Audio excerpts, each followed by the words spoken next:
Hello friends, I am Vitaly Portnikov. Yuri Ushakov, aide to the President of the Russian Federation, emphasized that the changes being introduced to Donald Trump's so-called peace plan by Ukrainians and Europeans do not contribute to reaching an agreement.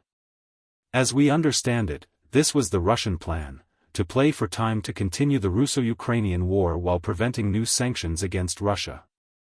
First, propose some supposedly constructive peace proposals to the American side to demonstrate Putin's reasonableness, and later, when these proposals are discussed with Ukrainian and European partners, accuse Kiev and European capitals of being unconstructive.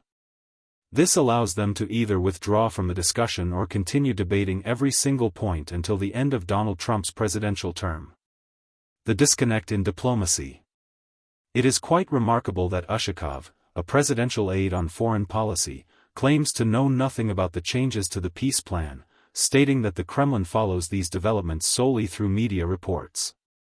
Ushakov also claims to know nothing about the activities of Kirill Dmitriev, a special representative of the Russian president, who is currently in Miami meeting with Trump's special representative Steve Witkoff and Trump's son-in-law Jared Kushner.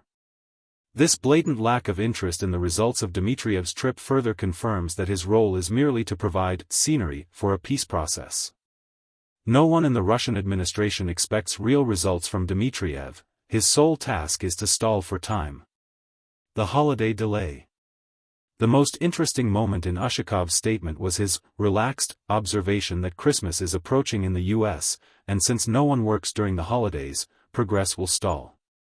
He seems unaware that Witkoff and Kushner are actually working through Hanukkah, which ends around December 24th.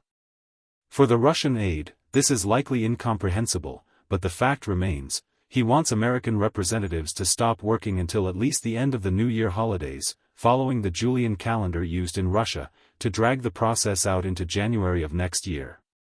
Russia's real goals. In my view, Russia may lose interest in any peace process altogether. The Kremlin's primary goals were to prevent Western sanctions. Putin failed here.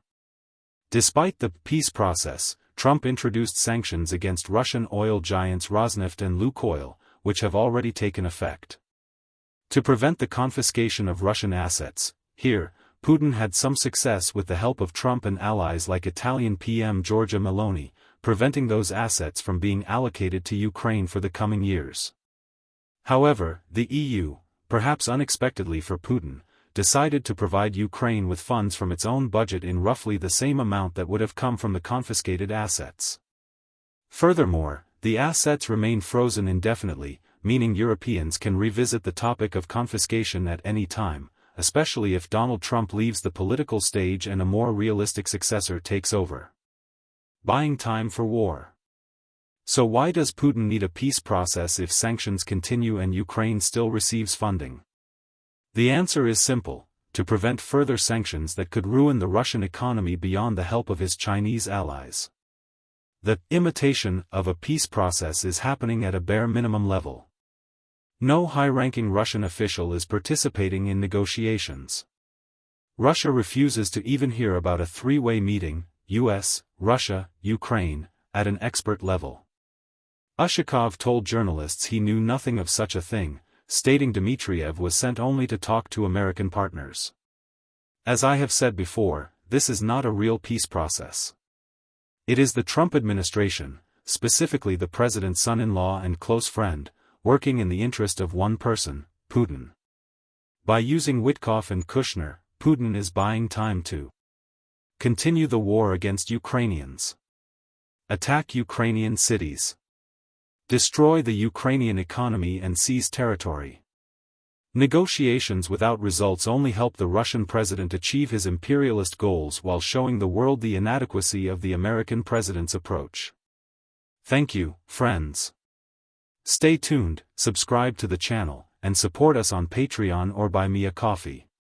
Victory and peace to you.